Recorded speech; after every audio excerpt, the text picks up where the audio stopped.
Halo, langsung aja yuk kita bahas sumber yang Anda bagikan soal ROG Phone 9FE ini. Ponsel gaming baru ya. Slogannya AI on, game on.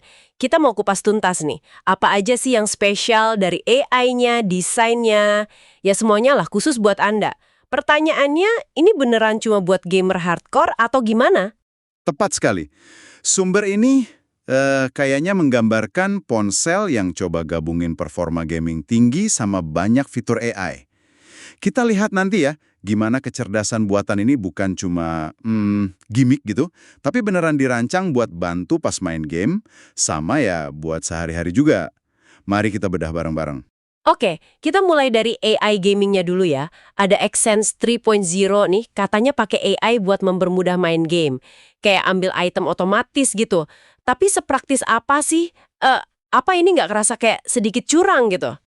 Itu pertanyaan bagus. Xsense 3.0 memang tujuannya otomatisasi tugas yang ya repetitif gitulah. Tapi AI di sini lebih luas loh. X-Capture 2.0 misalnya, itu otomatis rekam momen penting pas Anda menang. Jadi nggak perlu repot rekam manual lagi. Oh, jadi nggak perlu repot pencet rekam pas lagi seru-serunya ya? Iya, betul. Terus ada AI Grabber 2.0. Ini menarik nih. Bisa ngenalin teks di layar game buat cari tips online. Atau bahkan nerjemahinnya. Coba bayangin, Anda main game server luar kan? Wah, ini bisa bantu banget. Jadi AI-nya lebih ke asisten pinter sih, bukan cheat. Di luar game juga ada kok. Kayak AI Call Translator buat ngobrol beda bahasa. AI Transcript buat rangkuman meeting. AI Wallpaper personal. Sampai Semantic Search buat nyari foto di galeri cuma pakai deskripsi teks. Oke, jadi AI-nya nyebar kemana-mana ya. Nah, sekarang soal performa mentahnya. Ditenagai Snapdragon 8 Gen 3, RAM LPDDR5X super cepat, storage UFS 4.0. Buat yang awam nih, ini artinya apa sih gampangnya? Gampangnya gini, kombinasi itu artinya aplikasi sama game jalan mulus banget, loading cepet, terus pindah-pindah aplikasi juga instan gitu rasanya. Tapi ya performa kenceng biasanya kan panas. Nah disinilah sistem game call mereka main. Uniknya, dia fokus dinginin sok itu loh, otaknya ponsel dari tengah. Terus panasnya disebar ke dekat casing belakang pakai konduktor usus. Tujuannya biar performa stabil lebih lama pas main game. Lalu ada aksesoris pendingin tambahan Aeroactive Cooler X Pro. Ini wajib punya nggak sih biar ponselnya nggak kepanasan? Nggak wajib sih sebenarnya. Tapi ya sangat membantu buat sesi gaming yang benar-benar intens. Sumbernya bilang kipasnya lebih gede, pendinginan lebih efektif sampai 29%, plus nambah 2 tombol fisik ekstra. Jadi kayak controller tambahan gitu. Ada juga opsi lain, ROG Chill Case. Ini pakai teknologi vapor chamber. Lebih simpel sih, buat bantu redam panas bodi aja. Katanya bisa sampai 17%. Ini nunjukin kalau mereka serius banget soal manajemen suhu. Oke, sekarang kita ke desain. Warnanya hitam, ada bagian glossy, ada yang matte bertekstur nano gitu. Katanya anti sidik jari, tapi yang paling unik itu anime vision di belakang. Itu layar mini LED yang bisa nampilin animasi. Ini cuma buat pamer aja atau ada gunanya gitu? Utamanya memang buat personalisasi sama estetika ya. Ada bisa pasang animasi bikinan sendiri. Tapi uniknya, pas lagi nggak aktif, layar ini kayak ngilang aja gitu, nyatu sama bodi.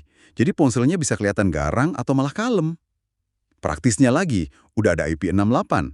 Artinya ya tahan debu sama kalau kecemplung air sebentar. Oh, IP68 ya. Lumayan tuh. Terus layarnya sendiri gimana? Layarnya 6,78 inci AMOLED E6. Panel ini warnanya bagus banget. Hidup, hitamnya pekat. Refresh rate bisa sampai 185 Hz. Jadi gerakan di layar, wah mulus banget, cocok buat game cepat. Kecerahan puncaknya juga tinggi, 2500 nits, jadi di bawah matahari masih jelas lah. Akurasi warnanya delta E di bawah 1, artinya warna yang tampil itu akurat banget, mirip aslinya. Kalau buat kontrol main game, selain layar sentuh biasa kan ada air trigger tuh. Itu rasanya gimana pakainya? Air trigger itu sensor ultrasonik di sisi ponsel.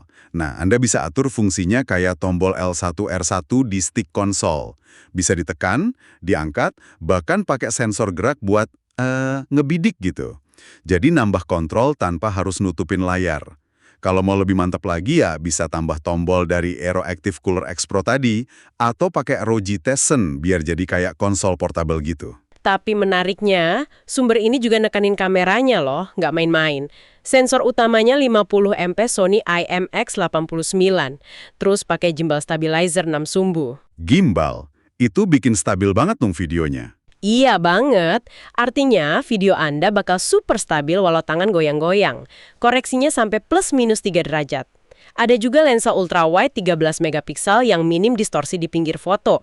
Kamera depannya 32MP, pakai sensor RGB-W, katanya biar selfie lebih terang walau cahaya kurang. Bahkan dijanjikan ada fitur AI kamera lagi ke depannya, kayak AI panning sama AI portrait video. Oke, terakhir nih, baterai sama audio. Kapasitasnya 5.500 mAh, gede banget ya kedengerannya. Tahan berapa lama tuh kira-kira?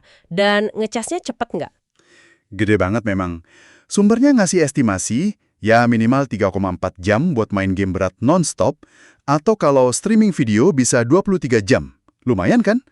Ngecasnya pakai Hypercharge 65W. Klaimnya sih 0-100% cuma 39 menit. Cepat banget itu. Ada juga wireless charging 15W buat yang suka praktis. Wah, ngecasnya kilat ya. Terus audionya? Audionya pakai Dirac Virtuo. Ini buat efek suara surround virtual gitu pas pakai headphone. Dan untungnya, jack headphone 3,5 mm masih ada. Ini penting buat sebagian orang. Kalau Anda pakai Aero Active Cooler X Pro, itu nambahin subwoofer kecil. Jadi suaranya kayak 2.1 channel, lebih nendang gitu bassnya. Oke, jadi kalau dirangkum nih, ROG Phone 9 FE ini jelas ya, mesin gaming super kencang. Betul, tapi yang menarik dia kayaknya mencoba lebih dari itu. Ada AI yang terintegrasi luas, sistem pendinginnya serius, desainnya unik tapi fungsional juga, layar kelas atas, kontrolnya fleksibel, kameranya juga bisa bersaing sama ponsel flagship biasa, baterai badak, audio imersif. Kayak paket lengkap gitu yang berusaha jadi lebih dari sekedar ponsel gaming. Nah, ini jadi mikir nih buat Anda. Dengan AI yang makin pinter bantu dalam game, kayak otomatisasi atau rekam momen gitu kan, gimana ya ini bakal ngubah cara kita main game di ponsel? Atau mungkin definisi skill atau keahlian dalam game mobile di masa depan jadi beda? Sesuatu buat direnungkan nih.